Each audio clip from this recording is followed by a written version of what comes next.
Okay, we're live, so y'all can go ahead and begin. Is it on? It is on, so we're here. So y'all can go ahead and introduce yourself. We begin with Dr. Green. Hello everyone. I am here with Miss Sophia Domville from Lewis A. Spencer Elementary School. And Miss Domville, you can do your introduction and I'll follow your lead.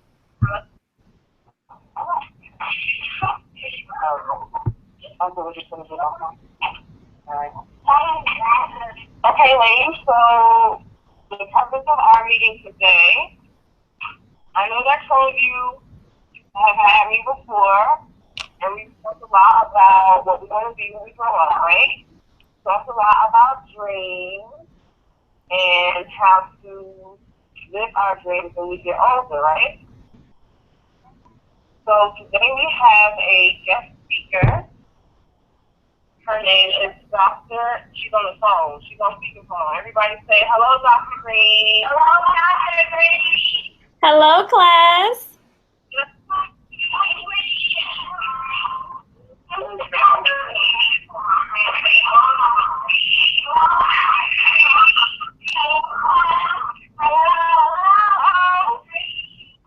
Well, all I heard was hello, Dr. Green. I didn't hear what they said after that. I'm sorry.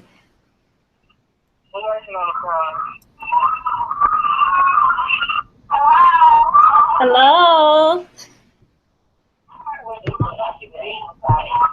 No, we're here. Hello? Yes.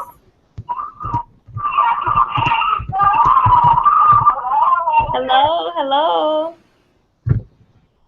I guess we're going to go in and out, maybe. Can you see us? Can you hear us? I can hear you.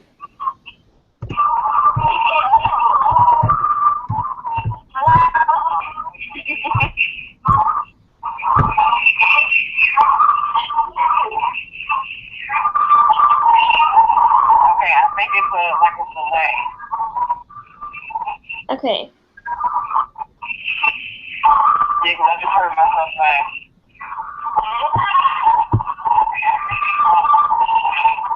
So Dr. Green, you can just go ahead and answer the questions you have, because they're going Okay. I thought she was going to do her introduction. Maybe that was it. But is she talking? But I tell you, listen to me. I can tell you that she is.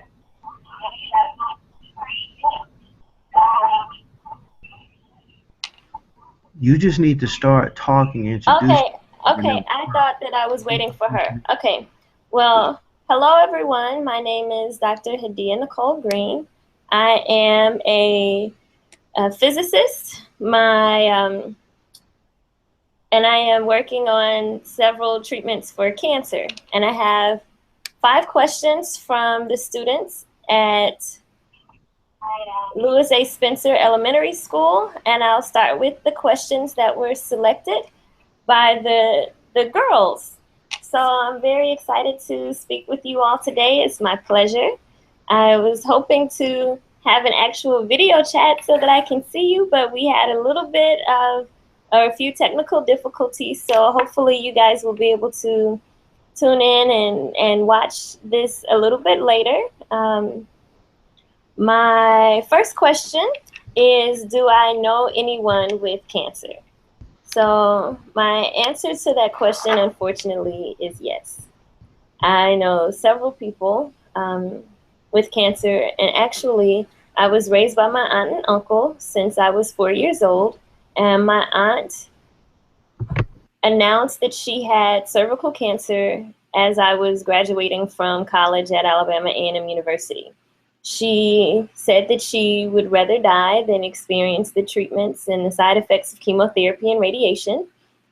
And as a result of that, I watched her make her transition, and I was her primary caretaker, and it was a very difficult transition to watch. And then 3 months after she passed, my uncle, who raised me from age 4, he was diagnosed with esophageal cancer, and he went through the treatments and decided that that was a good path for him. and I was also his primary caregiver while he was going through his treatments. And I saw firsthand the side effects of chemotherapy and radiation, and I saw why my aunt decided to opt out of those treatments. And that's actually what inspired me to try to make a better way to treat cancer. So that was something that was very near and dear to my heart. I love them dearly. And having the people who were like my parents have such a up close experience with cancer, and it didn't turn out so well for them, that motivated me and inspired me to try to make a difference and try to make a change. I believe in trying to be the change that we want to see in the world. So that's the answer to, do I know anyone with cancer?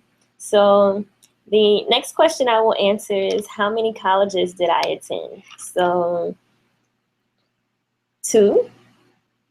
That's the short answer, but I'm sure you would like more than that. So the first college that I attended was Alabama A&M University. It's founded by William Hooper Council. It's in Normal, Alabama. It's a historically Black college and university, which will always have a special place in my heart. These universities were set aside specifically for African Americans, and my personal experience was one that was extremely nurturing and empowering, and the foundation and the love that I received at Alabama A&M University gave me the fortitude and the confidence that I could do anything that I wanted to do.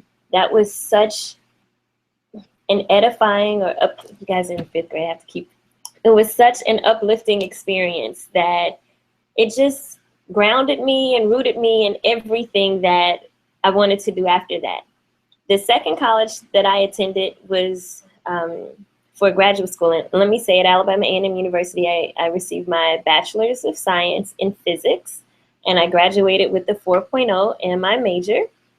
And also a fun fact, I was also Miss Alabama A&M University 2002-2003. So that's a fun fact that they don't usually talk about when we're talking about my science and my research, but that's something that's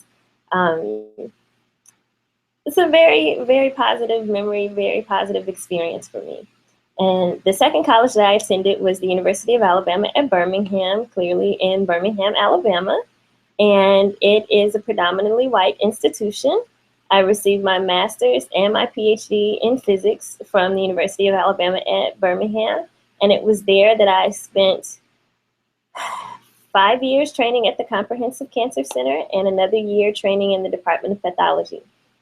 So all of that means that I studied really, really, really hard, and I spent a lot of long hours learning the languages of those fields and those sciences so that I could master the material and be able to put the pieces together in these different studies and different fields to come up with the solution that could possibly help people with cancer. Let's see, what's the next question? Next question, what kind of major did I have in school? So I was a physics major, which is it's a non-traditional major for someone who wants to pursue a career in cancer research. And the reason why I say it's non-traditional is because most of my coworkers or colleagues are biologists or microbiologists or cancer biologists. And when I initially started in this path, I did not plan on working in cancer research. I was planning on pursuing a career in optical communications. And you guys are probably familiar with that through the cable and the internet. And that's what I was planning to have a career in, telecommunications. So it wasn't until my experience with my aunt and uncle that I decided to have a change in my career path. And I think that in life, it's important to identify your passion and your purpose. And then whatever field you study, you bring all of that information and all of those experiences to the table so that your approach may be non-traditional, but it may be that specific non-traditional approach that's required and necessary in order for you to accomplish your goals. So let's see, what's the next question? What kinds of tools help with cancer. I'll come back to that, and I'll talk about my research a little bit with that one. And am I attending Black Girls Rock?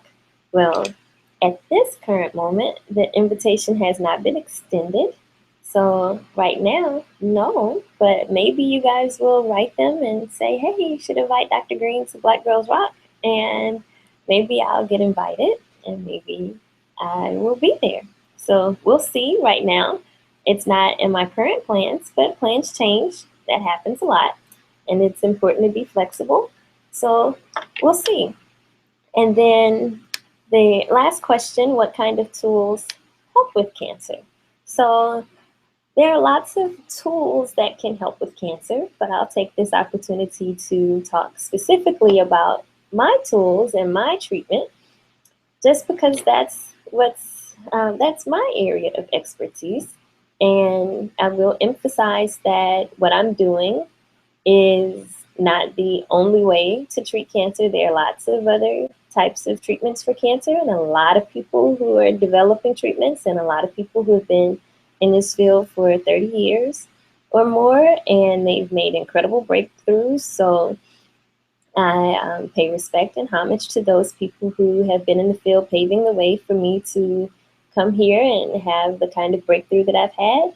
But my research specifically involves something that are called nanoparticles. And my nanoparticles are itty bitty tiny particles in a liquid solution. And these nanoparticles are so small, we have to imagine them, because you can't see them with the naked eye. You have to use a really high-powered microscope. So let me give you an idea of how small a nanoparticle is. So if you can imagine the back of a penny, and on the back of the penny is Lincoln Memorial. And inside the Lincoln Memorial is Abraham Lincoln. And then imagine his eyelash.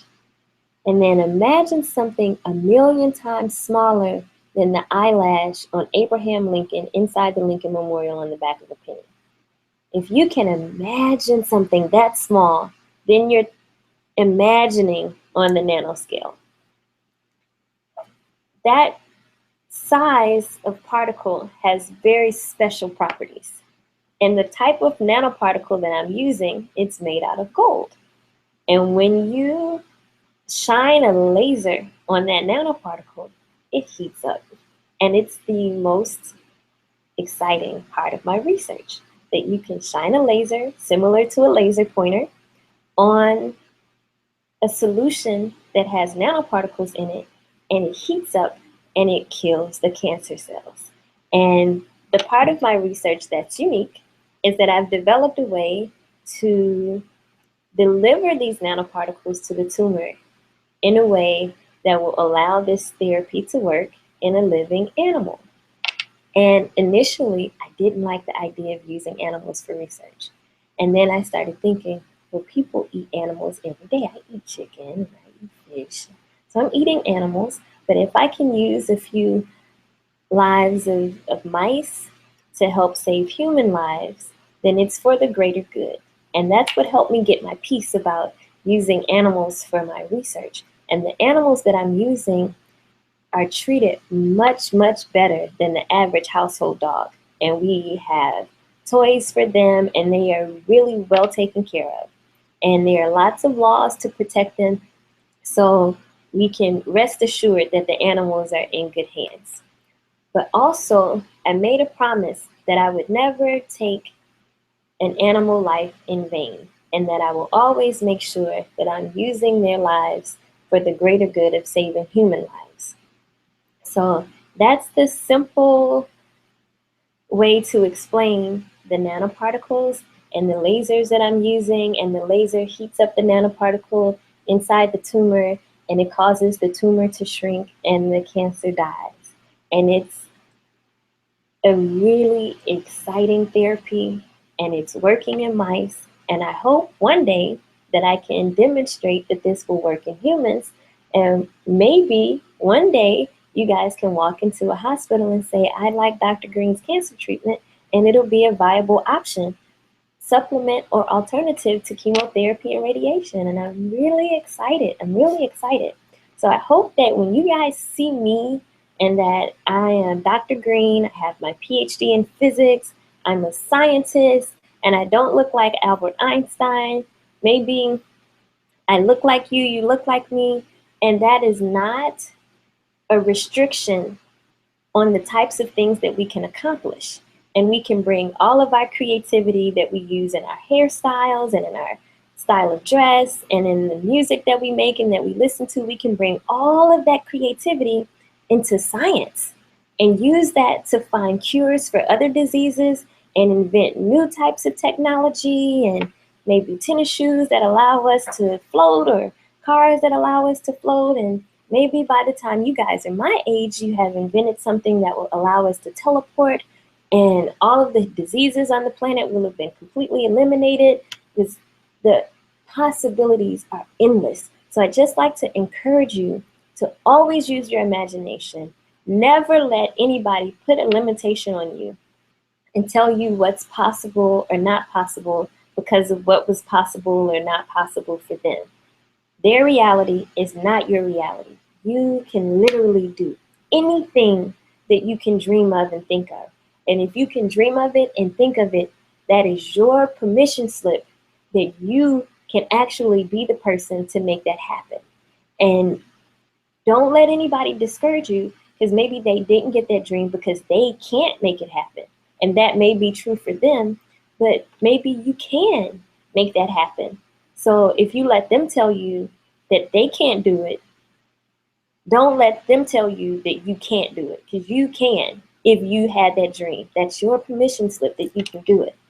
So that's what I have to share with you guys today.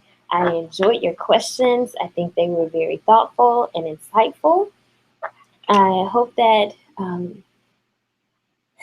I've answered them thoroughly and that the extra tidbits that I gave you will inspire you and encourage you to continue to pursue your dreams and to think outside of the box and to be creative and use your imagination. And the sky is not the limit. You have no limits. You can do anything.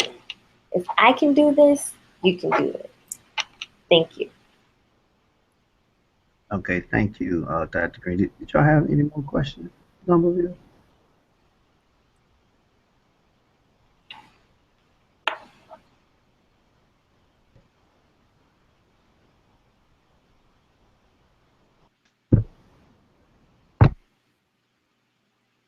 You know, what's most interesting about this is I was really looking forward to seeing your little faces today. And so hopefully you guys maybe can send me a picture so that I can see you. And maybe we can post the picture when we post this and share this. Because you guys are part of the experience. And it's kind of difficult talking to my own face in the camera.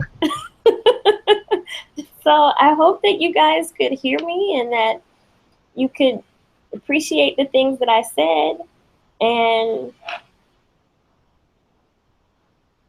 hopefully this was helpful. Okay, Ms. Domerville, did you have another question? Did you like to ask?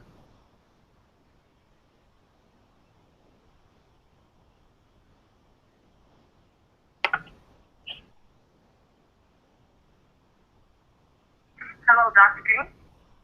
Hi. Hi, this is Sophia Domerville. I'm the site director here at Louis Spencer. Hi, Ms. Domerville.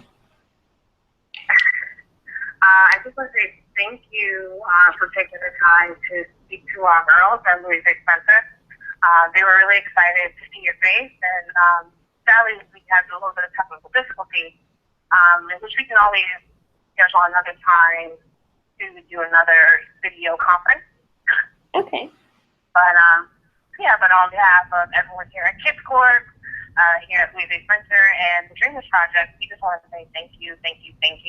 Oh, my pleasure. My pleasure. Yeah, I don't know what happened. We troubleshot everything, and everything was working yesterday. So, hopefully we can do this another time where we can actually see each other. That would be nice. Okay. Thank you all for having me. I appreciate you guys reaching out to me and being creative about how to get me to come and speak to you guys. So hopefully we'll get this worked out and be able to see each other next time. Yeah, definitely. We'll definitely schedule another one. And our girls want to send you a picture, so we're going to text you our group photos as a thank you so you can see us. Oh, thank you. I appreciate that. I look forward to receiving the picture. Okay. Well, have a great day and speak to you soon. Okay, thank you. You too. All right, bye. Bye.